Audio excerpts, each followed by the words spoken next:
Pastor जी, जय मसीह की। जी जय मसीह।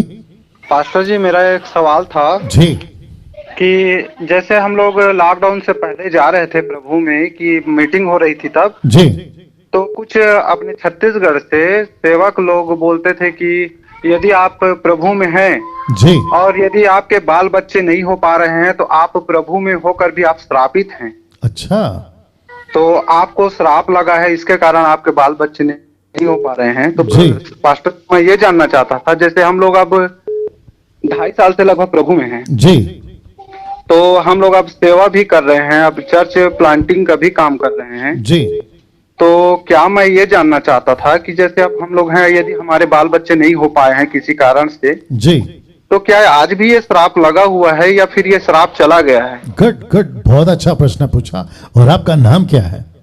पास्टर जी, मेरा नाम है कुंदन निराला। Okay good. और आप मसीह कब से?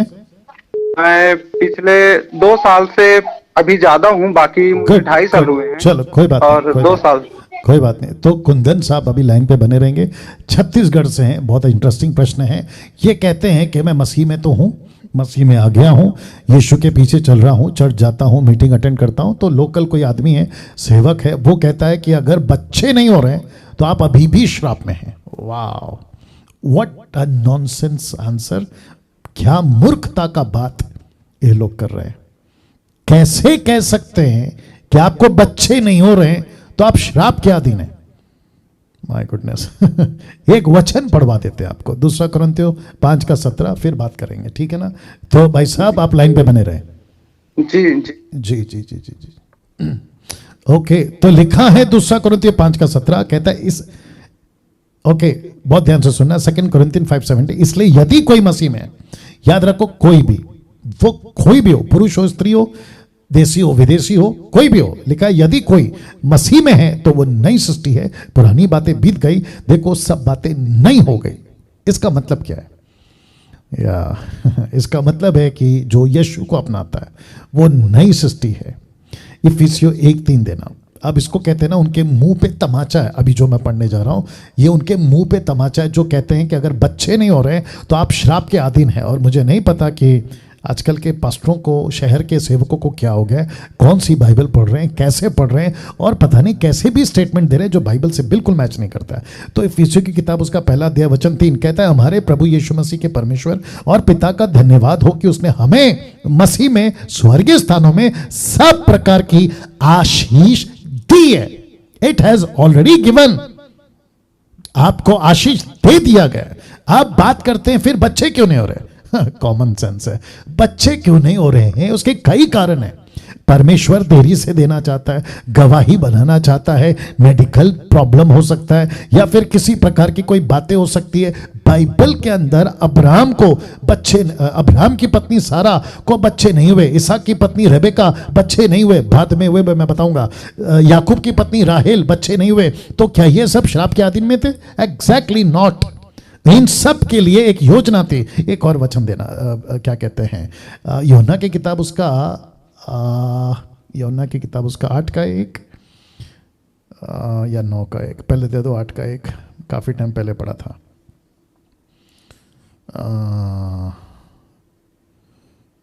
ओके हाँ, 9:1, यूहन्ना 9:1 लिखा है, जाते हुए उसने एक मनुष्य को देखा जो जन्म से अंधा था। उसके चेलों ने पूछा, हे रब्बी, किसने पाप किया था कि ये अंधा जन्मा, इस मनुष्य ने या इसके माता पिता ने? अब यीशु का जवाब देखो। चेलों के पास में कितना ऑप्शन था? 2। एक क्या था ऑप्शन? इसने पाप किया होगा इसलिए अंधा पैदा। अच्छा, दूसरा ऑप्शन, इसके माँ बाप ने पाप किया होगा इसलिए अंधा पैदा। यीशु ने बोला तुम्हारे दोनों भी ऑप्शन फेल, रद्द किए जाते हैं। बोला वो कैसे? वचन 3, यीशु ने उत्तर दिया, ना तो इसने पाप किया ना इसके माता पिता ने पाप किया, परंतु ये इसलिए हुआ कि परमेश्वर के काम इसमें प्रकट हो, परमेश्वर का काम इसमें प्रकट हो। तो इसका मतलब क्या है कि ये अंधा, अभी मैं इसको ठीक करूंगा, जब ये ठीक हो जाएगा तो मेरी गवाही देगा, मेरा काम बढ़ेगा। वैसे ही अगर कोई प्रभु में आता है, उसको बच्चे नहीं होते, वो प्रभु में आते हैं, वो प्रभु से प्रार्थना करते हैं, परमेश्वर उनको 5 साल 10 साल 20 साल 25 साल 30 साल ऐसे कई समयों के बाद बच्चे हुए। अब्राहम को तो 25 साल के बाद में बच्चा हुआ है, आप सभी जानते हैं। तो ऐसे करके फिर प्रभु गवाही खड़ा करता है। फिर वो फैमिली क्या करती है कि देखो प्रभु से प्रार्थना किया, बच्चे हो गए, गवाही बनते। दूसरा, प्रभु कभी कभी क्या करता है, कई परिवारों को बच्चे नहीं देता है ताकि जो अनाथ आश्रम में बच्चे हैं उनको माँ बाप मिल जाए। माँ बाप ये सोच रहे हैं यहाँ पे कि हमको बच्चा मिल जाए, लेकिन ऊपर प्रभु कहता है कि बच्चे को माँ बाप मिल जाए। ये कॉन्सेप्ट भी तो है। तो कैसे कह सकते हो एक विश्वासी को कि ये श्राप के अधीन है?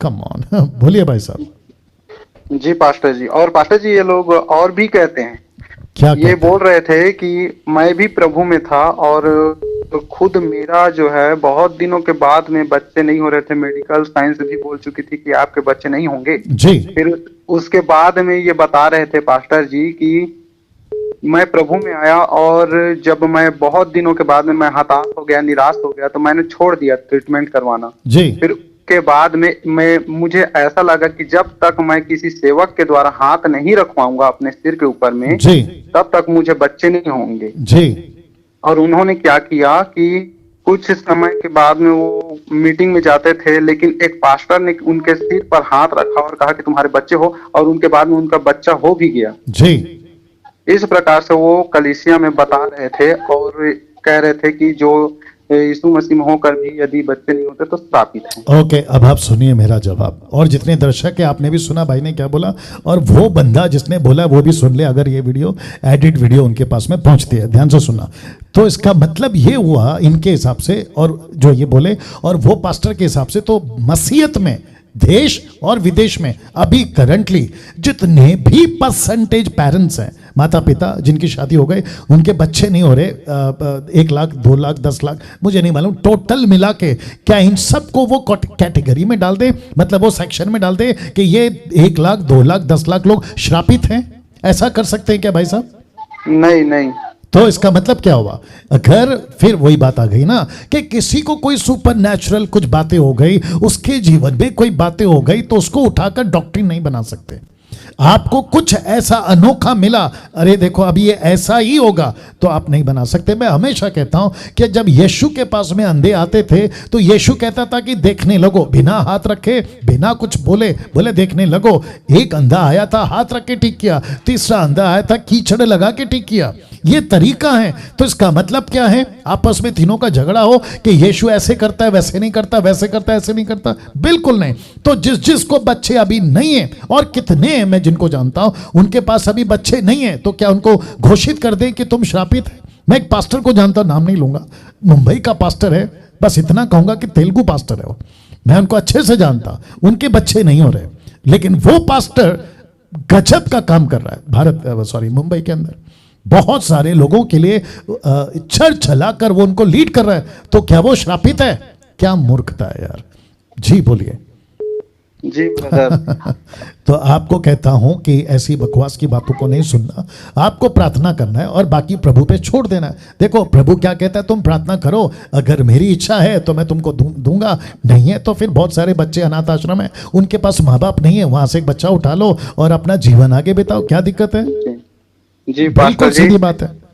जी पास्टर जी, धन्यवाद मैं बोलता हूँ, क्योंकि हम लोग आपका वीडियो लगभग जब से मसीह बने तब से देख रहे हैं। जी जी, बहुत बहुत और मुझे इसका जवाब पता था लगभग कि ऐसा नहीं हो सकता है करके। Right right right. इसीलिए जब उन्होंने कहा कि जब वो भविष्यवाणी करने लगे थे वहां पर जी और वो बोल रहे थे कि यहाँ पर कोई एक ऐसा शख्स है जिसके अभी भी बाल बच्चे नहीं हुए हैं, तो अभी मुझे पवित्र आत्मा बता रही है, तो आप लोग जो जिसके बच्चे नहीं हुए हैं वो खड़े हो जाएं। जी।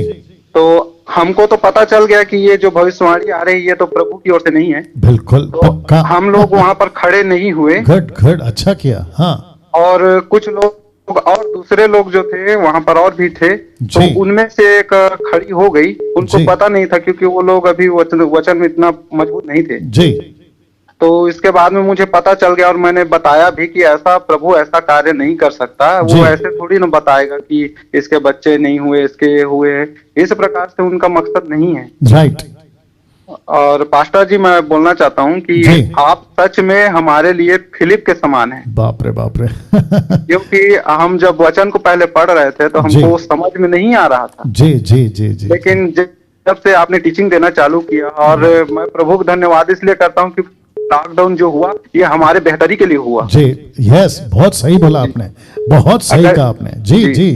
अगर ये लॉकडाउन नहीं हुआ होता तो हम इतनी सुंदर टीचिंग को सुन नहीं पाते, जिसके कारण आज जो हम मजबूत हुए हैं वो इस टीचिंग के बदौलत है। क्या बात है, क्या बात है। सारी महिमा प्रभु को, और आपको भी बहुत बहुत धन्यवाद। Thank you sir.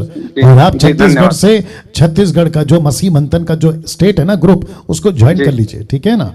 Ji sir, मैं सोच रहा था कि ज्वाइनिंग करने के बाद में हमको भी थोड़ा एक प्लेटफॉर्म मिल जाता तो हम और भी ज्यादा तैयारी करके आगे बढ़ते। जी बिल्कुल, मुझे कॉल करिए, व्यक्तिगत कॉल करिए, मेरा नंबर आपके पास में होगा, पर्सनल नंबर, नहीं तो मसीह मंथन के जो एडमिन से उनसे ले लीजिएगा। ओके या thank you sir, thank you sir. No calls, wait now. आपने अभी सुना, और आखिरी में इन्होंने कहा कि वो पास्टर प्रोफेसी करता है, कहता है कि मुझे प्रभु का आत्मा बता रहा है कि जिसको बच्चे नहीं है आपके ऊपर श्राप है और मैं प्रार्थना करूंगा। और इन्होंने कहा कि हम तो नहीं खड़े हुए, लेकिन एक बहन खड़ी हो गई। मैं आपको बताता हूँ, वो चाहे प्रोफेसी का केस हो, मतलब मसला हो, मैटर हो, या फिर किसी भी ब्लेसिंग का मैटर हो, किसी भी तरीके की बातें हो, अगर वो व्यक्ति प्रॉफिट, जो भी सेवक XYZ, अगर टंग्स बात करता है, जिब्रिश, वो टंग स्पीकर है, जिब्रिश स्पीकर है, उसकी बातों को बिल्कुल भी विश्वास नहीं किया जा सकता, क्योंकि गलत स्पिरिट में है वो। और इसकी इजाजत पहला यूहन्ना 4 अध्याय वचन 1 कहता है कि हर एक आत्मा की प्रतीति मत करो। तो वापस कहता हूं, अभी किसी को तकलीफ होगी, अब बनाओ ना वीडियो, कोई दिक्कत नहीं है। मेरा जो स्टेटमेंट अभी दिया ना, मैंने कहा ना कि जो टंग स्पीकर है, जिब्रिश, उसकी किसी बातों पर विश्वास नहीं किया जा सकता। क्यों? गलत स्पिरिट में। कौन सा रेफरेंस है? बहुत सारा है, एक बता देता हूं, पहला यूहन्ना 4 का 1। परखो कहता है, तो जो चीज गिफ्ट नहीं है पवित्र आत्मा का, वो किसी दूसरी आत्मा का, 2 कुरिन्थियों 11 अध्याय वचन 4, उसमें अगर मूव हो रहा है। और मसीहत के अंदर, अभी जैसे कहा कि वो बहन नहीं थी, जानती नहीं थी, तो ऐसे लोगों की तादाद बहुत है जो बाइबल का नॉलेज नहीं रखते, उनकी बेसिक स्टडी नहीं है, और बहक जाते हैं, और फिर पता नहीं क्या क्या हो जाता है। तो इसको रोकना होगा। कैसे रुकेगा? खरी शिक्षा, टीच करना, एजुकेट करना, लोगों को मजबूत करना, तभी होगा, नहीं तो बेड़ा गर्क। मैं तो अपना काम करता रहूंगा, बाकी प्रभु संभालेगा। नेक्स्ट कॉल जी।